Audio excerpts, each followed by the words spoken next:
तुम्हाला माहित आहे का, गुरुचे महात्म्य कथन करणारा आणि मानवी जीवनातील नीतिमूल्यांचे वर्णन करणारा रसाळ ग्रंथ कोणता? तर तो आहे श्री गुरुचरित्र. हा ग्रंथ सरस्वती गंगाधर स्वामी यांनी लिहिलेला आहे.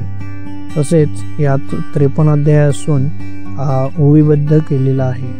ओवीबद्ध असला तरी वाचण्यास फार अवघड नाही. अत्यंत प्रासादिक, रसाळ आणि गुरूंचे महात्म्य निरूपण करणारा हा कालातीत ग्रंथ आहे. या ग्रंथाचे पावित्र्यपूर्वक व श्रद्धेने पारायण केल्यास मन शांत, समाधानी व प्रसन्न होते, असा अनेकांचा अनुभव आहे. या ग्रंथात श्री दत्त भगवान यांच्या अवतार कथा तसेच इतर ऋषीमुनी यांच्या संबंधित पौराणिक कथांचे सुंदर निरूपण केलेले आहे. खरे तर हा संपूर्ण ग्रंथच अद्भुत आणि परम मंगलकारी असे लाभ देणारा आहे.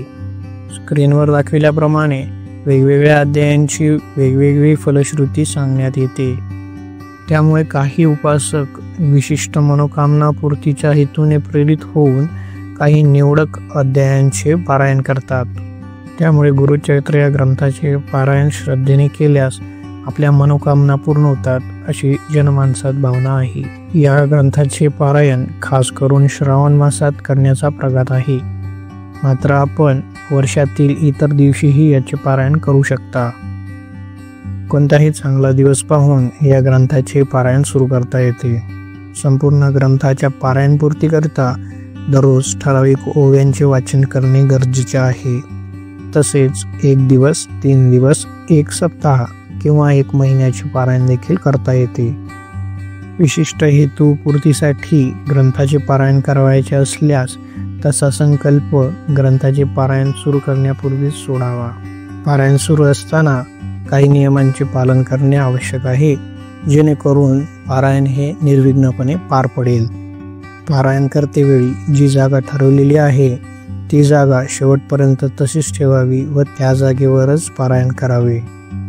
पारायण करतेवेळी शक्यतो पूर्वेकडे तोंड करून पारायण करावे आणि मध्येच आसनावरून उठू नये.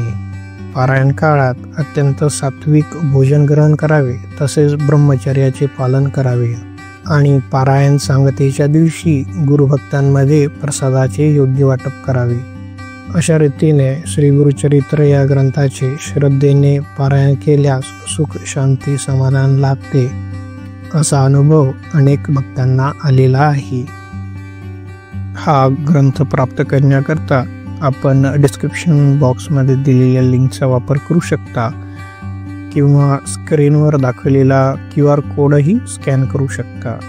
व्हिडिओ पाहिल्यानंतर कमेंट बॉक्समध्ये ओम गुरुदेव दत्त जरूर लिहा. या व्हिडिओमध्ये येथेच थांबूयात. धन्यवाद. ओम गुरुदेव दत्त.